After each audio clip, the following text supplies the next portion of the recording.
Something that many in the tech world thought might never happen, just happened. ChatGPT, the AI assistant that practically invented the modern era of conversational artificial intelligence, has fallen below 50% market share for the very first time since its explosive launch back in November 2022.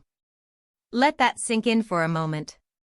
A product that essentially created its own category, that gave millions of people their first real taste of talking to a machine that actually talked back, that became so culturally dominant its name became a verb. That product no longer commands majority control of the market it built. So what exactly is going on here, and why does this moment matter far beyond a simple percentage point dropping below a threshold? When OpenAI launched ChatGPT, it captured the public imagination in a way that very few technology products ever have. It reached 100 million users in just 2 months, a record that stood as one of the fastest product adoptions in history.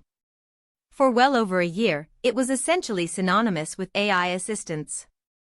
Saying you used an AI chatbot meant, almost by default, that you were using ChatGPT. The brand equity was staggering. But markets, especially technology markets, have a way of humbling even the most dominant players.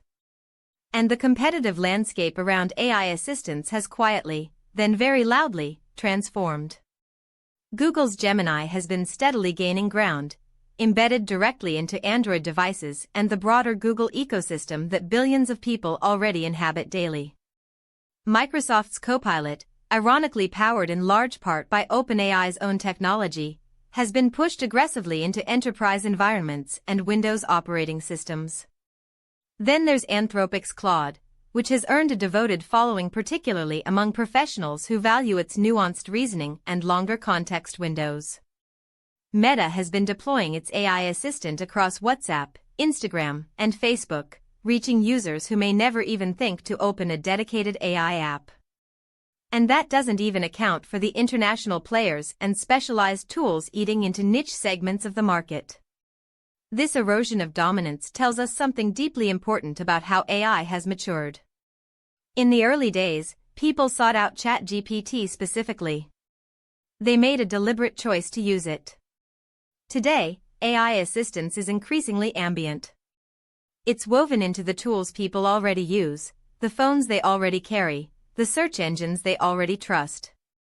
The battlefield has fundamentally shifted from destination products to integrated experiences, and that transition inherently disadvantages any single standalone champion. There's also the question of user sophistication.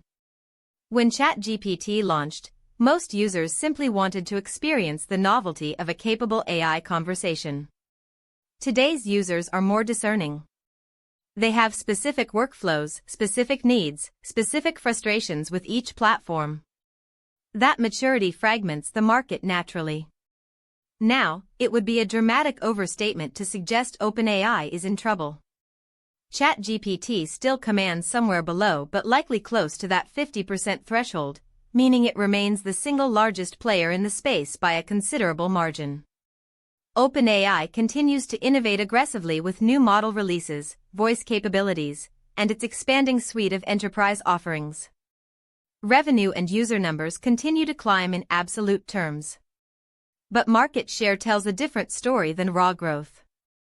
It tells you whether a company is keeping pace with the expansion it helped create, or whether others are capturing the new waves of demand more effectively. And right now, that story suggests the AI assistant market is rapidly becoming a genuinely competitive, multiplayer arena. The question that keeps serious analysts up at night isn't whether ChatGPT will survive at will.